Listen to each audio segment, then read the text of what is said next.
So I've got the really great pleasure of introducing our final keynote for the day, who's Christopher Samuel. And I have to say that because I know I end up sounding like a fangirl, Christopher, so I apologise for that. But I have heard Christopher speak on a few different occasions now. And I also really, really enjoy Christopher's work. So the title of Christopher's presentation is Never Enough Time. And for this keynote speech, he'll reflect on his experience of seeking autonomy through the art education system and explore how time interacts with his art practice, both practically and thematically. So Christopher is a multidisciplinary artist whose practice is rooted in identity and disability politics, often echoing the many facets of his own lived experience. Seeking to integrate his personal understanding of identity as a disabled person impacted by inequality and marginalisation. Christopher responds with urgency, humour and poetic subversiveness within his work. And I've particularly enjoyed some work that he's done working with archival material, which I don't know, maybe we'll talk about that. So his approach makes his work accessible to a wider audience, allowing others to identify and relate to a wider spectrum of human experience. So it's a great pleasure to have you here at the conference, Christopher. And I think I need to just share the slides now. Are you ready for me to share them? I am. Thank you. Is it on the screen? Not yet. Mm-hmm. Give me a second.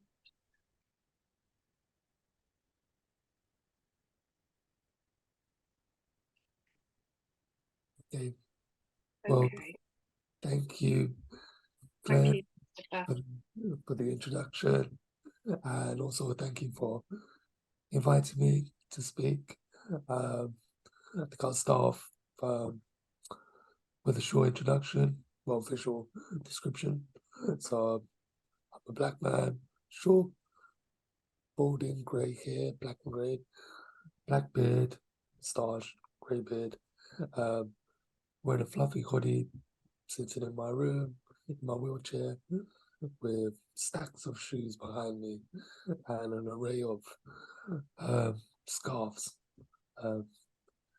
So just to give you a content warning, I might be referring to some outdated language in this talk.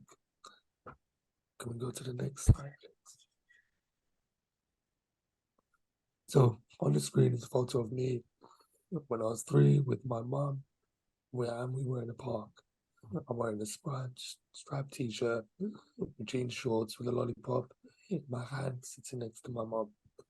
I want to talk about today how time, disability, education, and working as a disabled artist interact. I'm the eldest of 3 siblings. I had a normal birth. My mum knew something wasn't quite right from an early age, because I wasn't walking till the age of 2. My mum noticed that I was falling over quite a lot and was quite tired and in pain. She went to numerous doctors who told her that she was an overzealous young woman who didn't know what she was talking about, and that I was just a lazy child. But she continued to push. I went to primary school. When I was at primary school, finally, with the support of the head teacher, the medical professionals started listening to my mum. Eventually, I was diagnosed with having a neuromuscular disease called Charcot-Marie tooth, which affects my muscles and the nerves.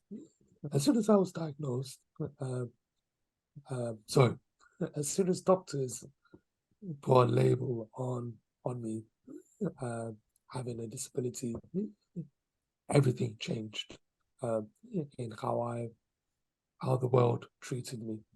Next slide, please. So on the screen is a photo of me At age 9, I'm on the sofa with a science book in my lap. I'm hiding my hands, wearing a white shirt and a black cap.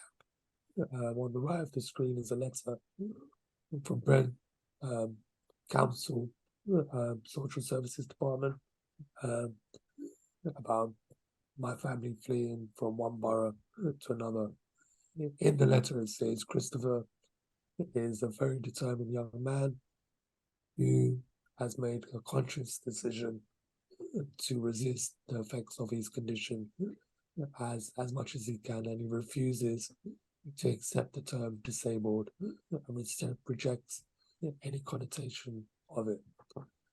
Shortly after being diagnosed, I was forced out of mainstream education into a special school. The way they pitched it to my mum was a place where I would thrive in smaller classes and not worry about being different. But very quickly, it was clear, in my mum's own words, that it was a dumping ground for disabled students and other students who had been expelled from other schools around the borough. In this school, there was no push to deliver an academic curriculum to us. We spent a lot of our time playing with sand, making cakes, drawing, all of which is not a negative thing to a degree. But any academic work we were given was below what I could do or should be doing, along with the other children. This was the beginning of an unhealthy relationship with education, local authorities, and people in positions of power. For me, it reflected how at this time, and historically, disabled people's time wasn't valued. We were there to be kept occupied and kept out of the way, and kind of socialize us to prepare us for the outside world, rather than individual children with ambitions, aspirations, and our own skills. Those were not recognized. When I was at mainstream primary school, I was a good student and keeping up with the work. But at this special school, there was, like I said, a lack of expectation that I could not follow the curriculum without additional support, and we were collectively expected not to learn. I see things changing now, and well, hopefully, and attitudes and practices have changed since when I was at school. But none of these experiences prepared me for the real world, even though they're pitched it to socialize us, to prepare us, or reintegration into mainstream school, and the multiple barriers I was about to face. Next slide, please. On the screen to the left is a yellow social service certificate of registration for when I was 14, registering me as a handicapped person. That was the language of the time. On the right are two photos of me at my new mainstream secondary school. I'm with my friends in the playground and sat around a table in the middle. My mum kept pushing for me to be moved from the special school, and she homeschooled me until I was until she found a suitable place for me, suitable school. Eventually, I got into a mainstream school, but this was a year before I started my GCSEs. This school was the only secondary school within the whole of the borough that would accept me as a student. It was the only one that had a lift, and they expected me to fall in with uh, the existing normal curriculum and timetable. But several years of not learning uh, um, and homeschooling put me on the back foot from the start, and meant that I was always playing catch up educationally, and I felt like I was being left behind. Um, it was good. It was good. The school had high expectations for me, but there was a lack of adaptations, considerations, or adjustments for my physical and educational needs at the time. I was I was way behind educationally, and I was embarrassed uh, to try and ask for help.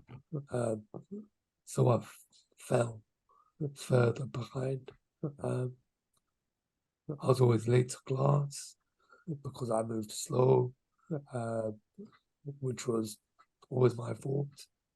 So I started kind of acting up and skipping lessons. But I was really enjoying being able to socialize with other children my age from different backgrounds. By the time I came out, by the time it came to GCSEs, I was worried about what was waiting for me when I left school. I left school with no GCSEs and unprepared. Uh, in hindsight, I reflected back, I think all it would have taken for me to want to learn and feel supported would have been having both teachers push, uh, but also support me in the areas that I was behind with, and more one-to-one time, which would enable me to catch up and would have changed my relationship with education. Next slide, please. On the screen are two of my drawings. They're both black and white painting drawings. On the left is a drawing of a narrow alleyway with a magpie at the end, with a car in the distance. On the right is a drawing of a series of open doors with my name in red, tiny writing, and below that the name of different birds. For a few years after my GCSEs, I tried to get a job with no success, because I felt I with no success because I felt that I think because I was unable to get a job, the reason was they felt that they weren't able or willing to make reasonable adjustments. I even tried to volunteer, but no one would even take me as a volunteer, which was quite disheartening. So again, I went back to college, tried numerous short courses, but I knew I needed some sort of qualification to get anywhere. But I also went to college as a way of socializing because of most of my friends had moved on, either at uni or had jobs. But again, I had no support, adequate support, I felt, to kind of support me in college. My relationship with education ended. Education up until this point had been one of embarrassment, fear, and lack of trust of educators. It wasn't until I had to spend an extended period in hospital, and as part of that, I undertook, had counselling, extensive counselling, And the counselor suggested to me that actually I'm quite emotionally aware of how I feel and why I feel. Maybe I should train as a counselor. I thought I'd be a really good counselor. So I did a short course in counseling, introduction, then a diploma, and qualified as a counselor, which I enjoyed. But but but academically, the reading, writing, putting together an essay, all of was a challenge and alien to me. But the difference was I had support. I had also had a dictaphone. I had someone who scribed for me, which enabled me to engage with the course and successfully complete the tasks.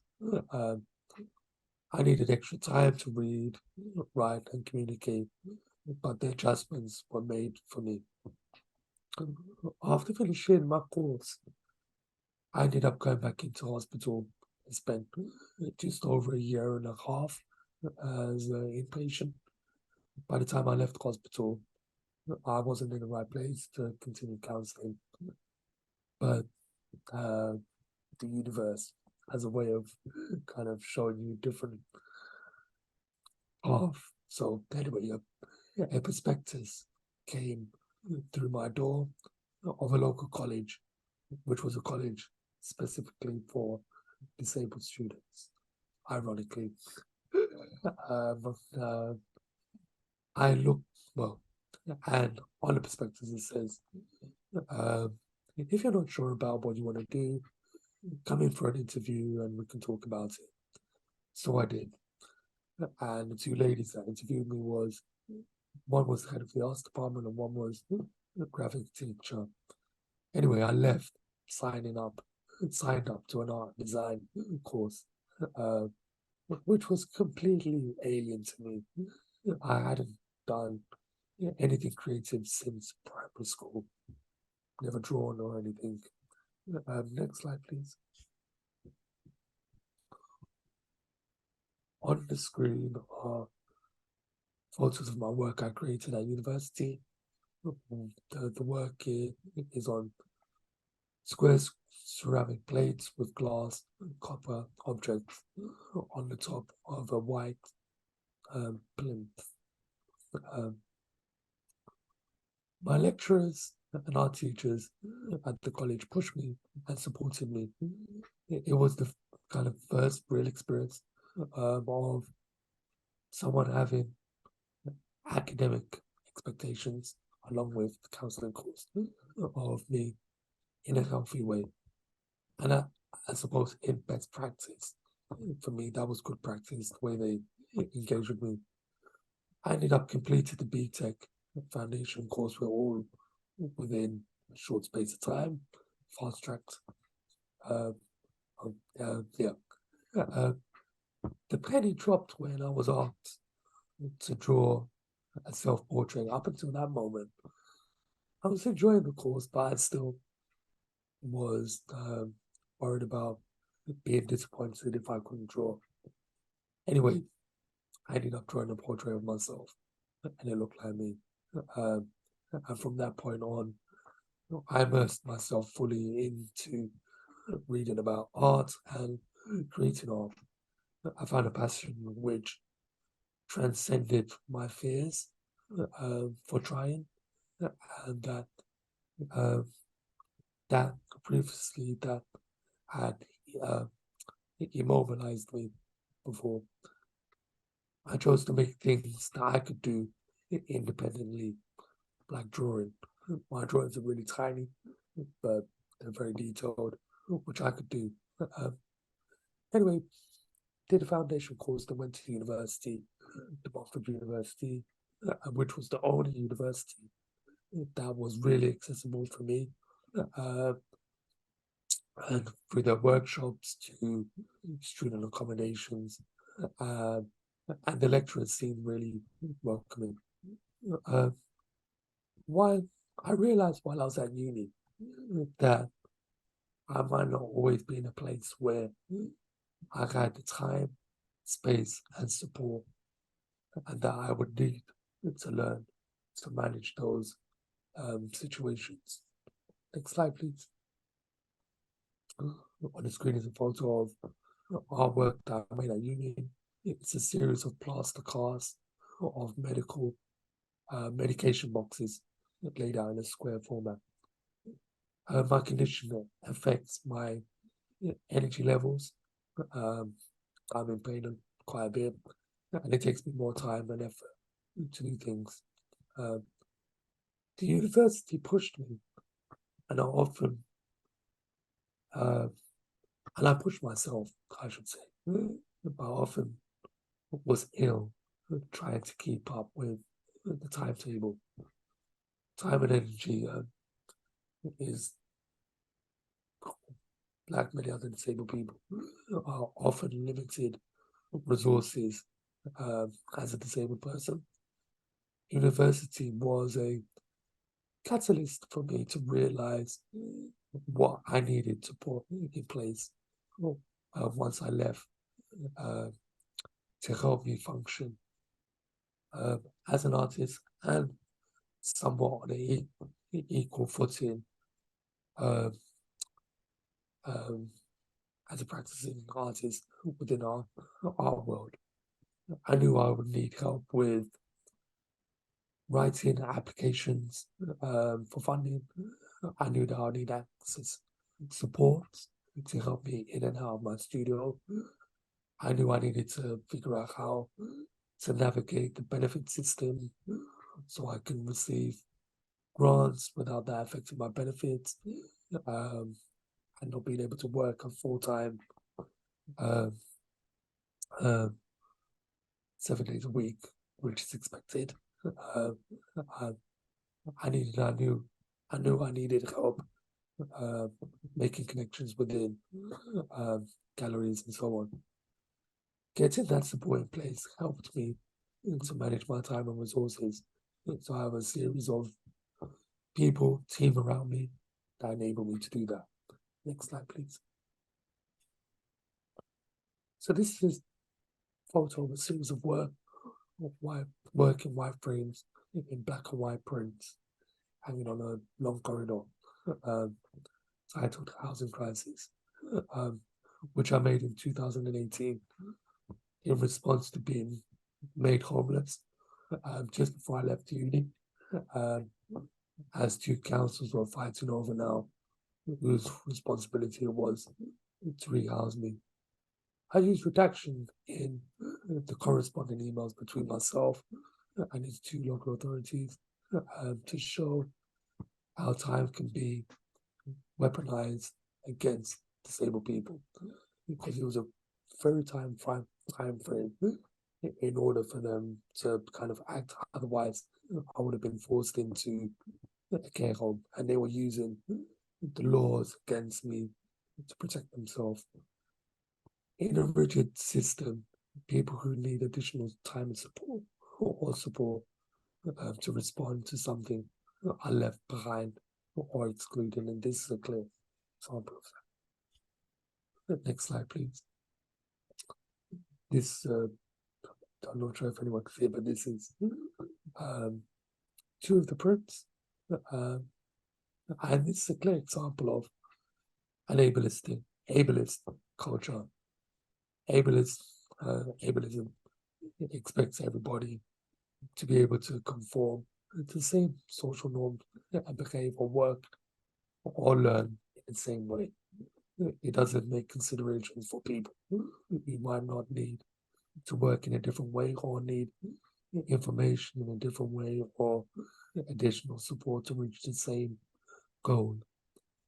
In the arts sector and in the educational sector, deadlines, timetables, and text every processes that dominate are fixed and are not equally accessible to everyone. Often it seems if you are not able to engage with those formats or processes, then you are the problem. There is a shift happening towards being seen as more inclusive and less ableist in the arts sector. More conversations are happening around individual needs and other ways of working. Conversation around accessibility, adaptations, and providing support are happening more, which is a good thing. But this still is still very time pressured. So this is still a very time pressured sector, and deadlines are often very short. I know the demands on my time are always very pressured, and people don't see all the work that goes on behind the scene to live as a disabled person in an able-bodied world where, which is where my talk title came from. Next slide, please. So on the screen are two of my drawings in pen and ink. One is a drawing of an old school bus with a wall in the background and a magpie on the wall. The other drawing is a person, myself, with a skull for a face. It's sitting on the floor in the outline of a person. Around them is a bag. Around them on the floor is bags with titles like Time, Drugs, Lies, CMT, Love, and so on. Time has become a theme that runs throughout my work. There's a sense of urgency, agency, and autobiographical narratives which speak to the moments in time, a lack of time, being bound by time, and being absent in time. While I was at college and university, I often used drawing as a way of processing my feelings relating to mortality, time being fleeting, and my change in self-identity as I changed and how I interacted with the world around me. Next slide, please. So on the screen is an image of a man sitting at a colourful microphone reader. It looks like a large computer desk. And on the screen of the microphone reader is an image of me speaking to the camera. Title of the work is Archive of an Unseen. As my practice has developed, I have become more interested in the lack of representation and documentation of the disabled people from certain periods in time. I've worked with several big organizations and museums and archives over the last few years. To not see yourself represented in such spaces suggests that those places are not for you and that your story does not matter.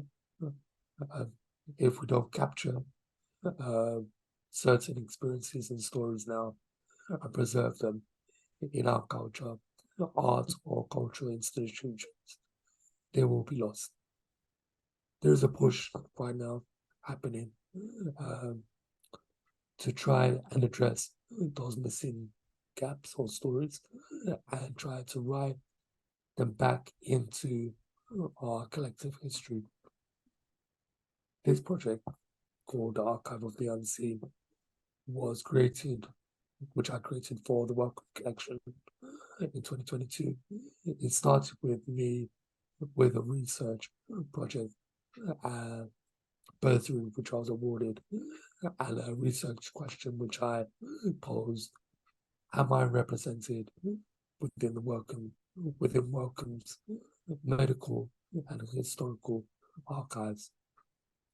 Which I wasn't. And this artwork was a response to the gaps I found. Next slide, please. On the screen are two documents from the archive during my research.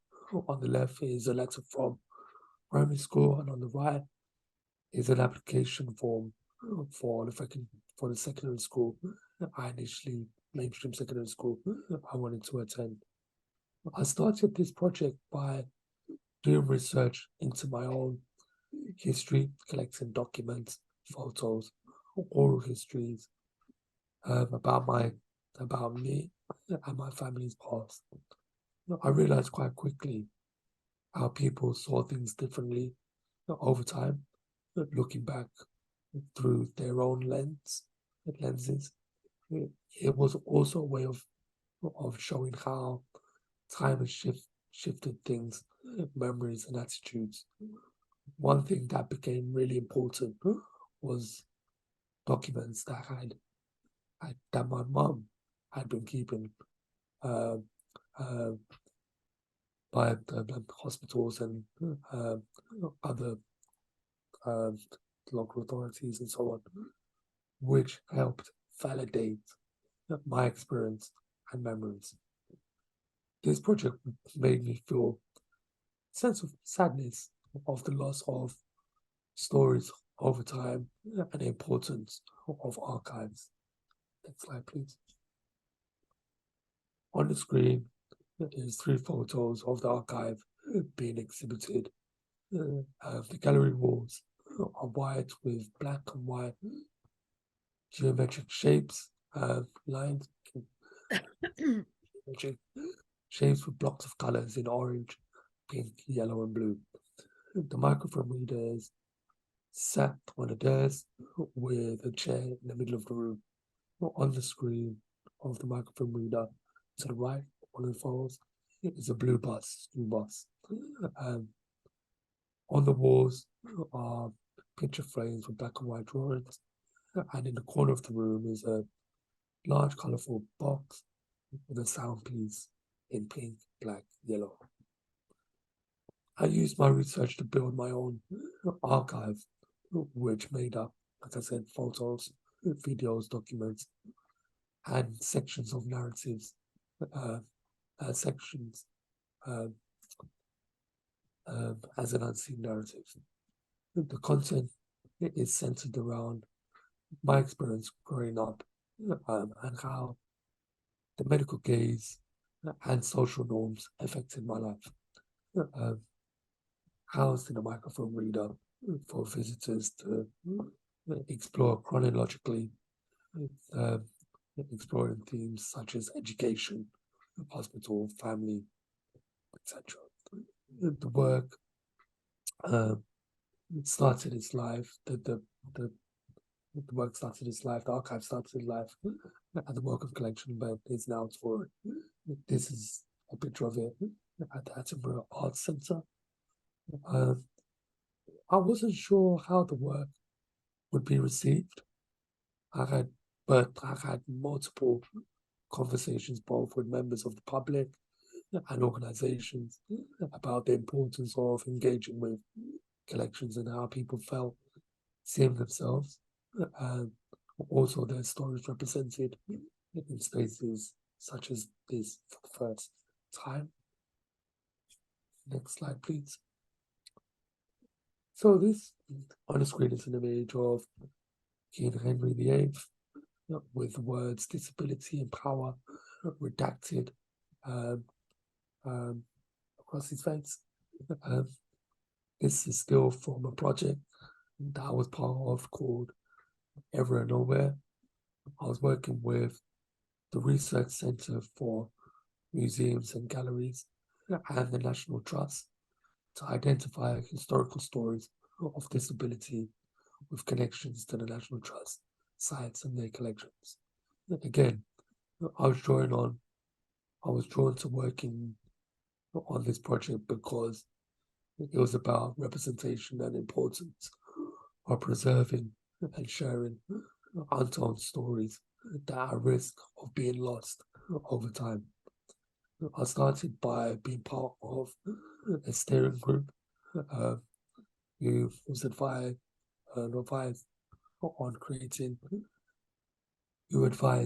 on creating an ethical framework for working on this or similar projects.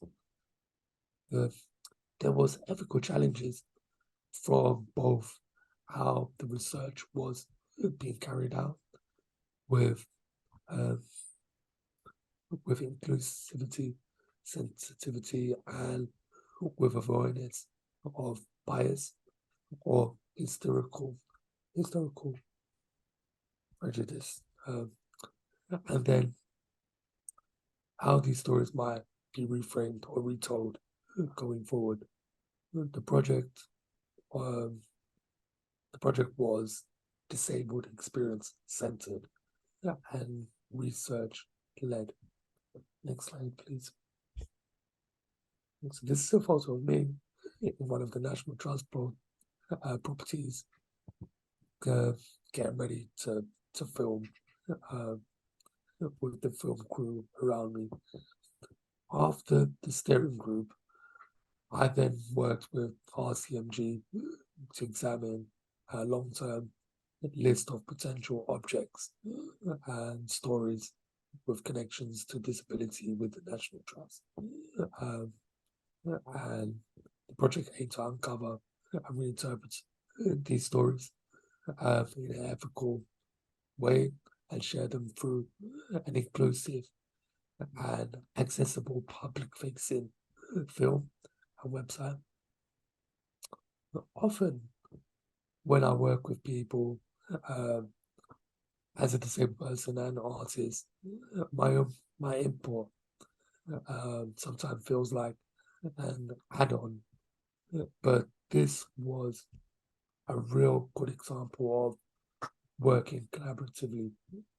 The team asks to see and access my access rider from the start, and we're aware of my energy levels and timeline limitations, which was fantastic. They made the time and space for me and other collaborators to contribute equally, with time to reflect and consider for the people to change their minds. They also allowed for different ways of working and multiple options to coexist. Next slide, please. This is a picture of me, still taken from the film. Picture of me on the left and on the right. It's a BSO interpreter. So we ended up narrowing down the stories to more reliable historical evidence or research, and those with the clearest connection to disability history. We explored different ways in telling them stories and addressed and discussed honestly the challenges in those stories, whether the lack of first person evidence or dealing with problematic themes. This resulted in a 21-minute long film of 10 stories. But what was really important here was accessibility being embedded in the planning of the film from the start. BSO interpreters were not an additional add-on. They were co-narrators, and the visuals are clear, audio described, etc. I think we produced a piece film that was sensitive and quite brilliant. The film reached quite a lot of people. We had mixed reactions, but they were largely positive. I think it was spot on in highlighting the relationship between disability historically and the conversations that still need to be had to shift the cultural understanding of disability in the world, which is still largely ableist. The strongest reaction we had was that any suggestions that King Henry VIII was disabled and which was funny. I think it done its job. So, yep, next slide. Okay, so we can go back to the other slide, but we can go. So, speaking for you has made me realize just how much time is a theme that has run throughout my work. I wasn't really aware of how much until I was creating this presentation. But over time, I've learned how important time and time management is for me in my everyday life, and the knock-on effect it has going if that's going wrong. My time feels urgent, and I need to make the best of it, and I have something to contribute, which is a good space to be in. And I think on that note, I know this is kind of cheesy, but thank you for your time. If you have any questions.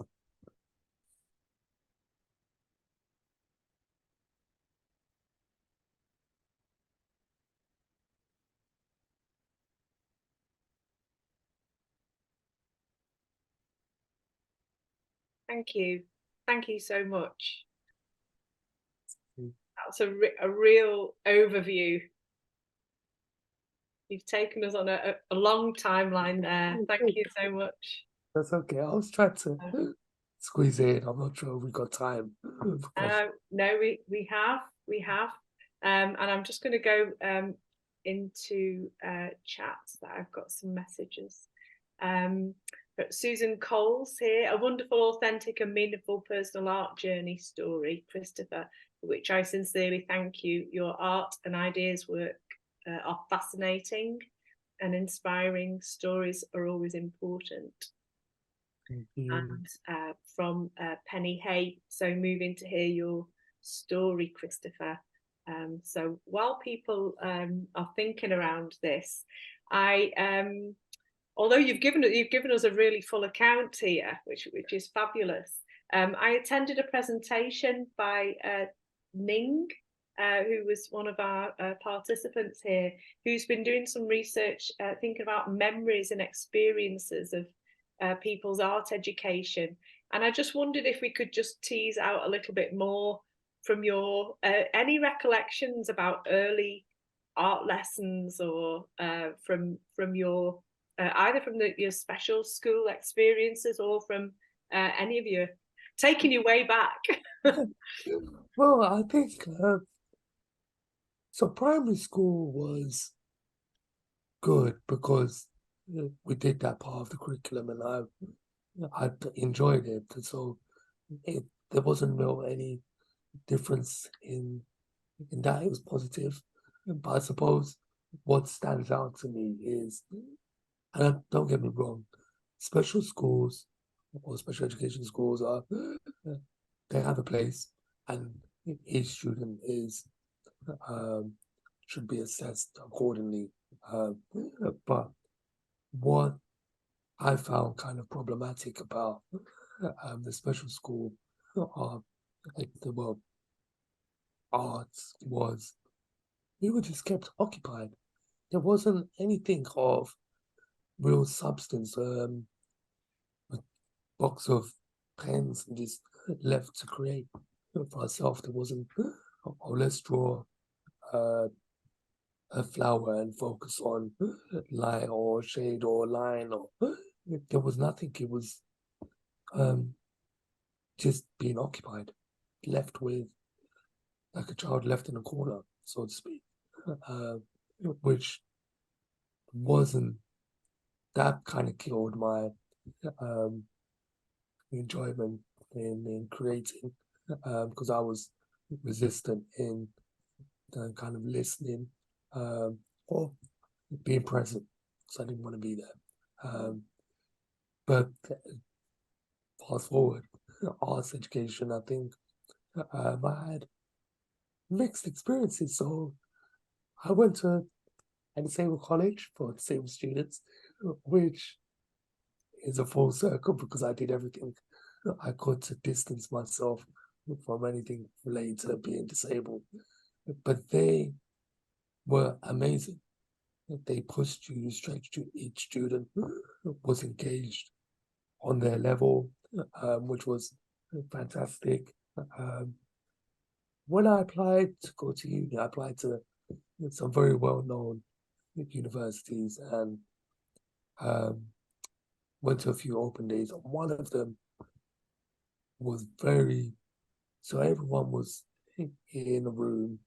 We got called, and then we were saying that we were going to walk around with the lecturers to see the student space. The lecturer looked at me, whispered to a student that was there. The student came over to me, and he just left with everyone. He said, everyone's going to follow. So I went, the student said, I'm not sure what to say to you, but the lecturer said I should show you around. He doesn't think it would be best for me to come with you, for you to go with the group. So I was confused. I was like, okay, red flag. I applied still, got in, went to the interview, and it was the same guy. And he's like, well, your portfolio is amazing, blah, blah, blah. And I said, do you remember me? He goes, yes, I do. And I said, well, I'm disappointed because you should have come up to me and said that maybe it would be easier. The student that you asked to speak to me did not know what to tell me. Because, oh, I'm really sorry about that. You've got a place. I said, I'm sorry, I'm not going to come. I've just attended to prove a point and some learning. But yeah. But I knew the university that I got into was accessible.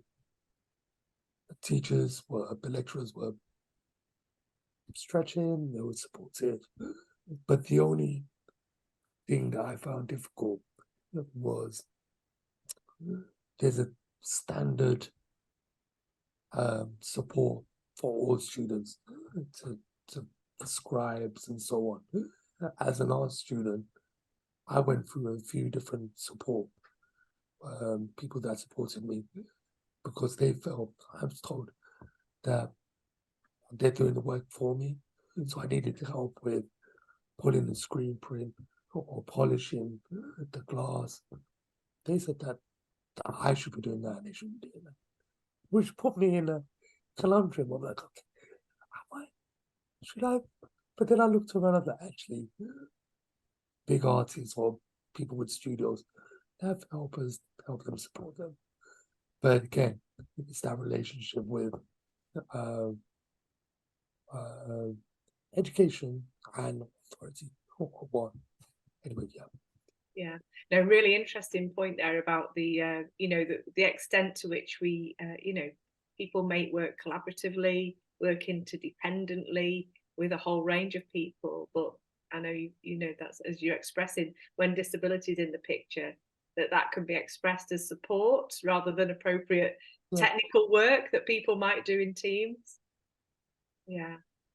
Interesting point. I've got a question from Miranda here. At what point did you realise you were able to express yourself so well through art, and who and what are your best encouragements? I think, like I said, it was the project on the BTEC course, which was an alternative part of the module, alternative self-portrait. I would say secretly, I enjoyed art, but I couldn't, no one's talked about it. No one that I knew, or family members or friends, that wasn't the cool thing. But long story short, I wanted to draw, but I was scared that I would be disappointed. When I did that drawing, it was a surreal moment. It changed my life.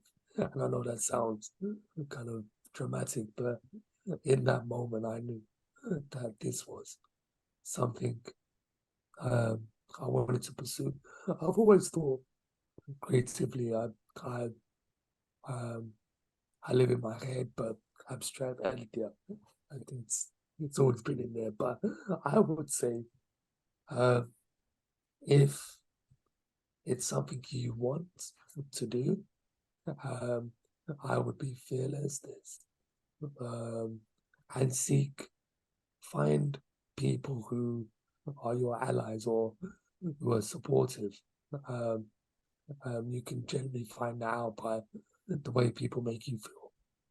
If they make you feel some sort of way within the first interaction, 9 times out of 10, it's well, people could be having bad days, but I think it's a good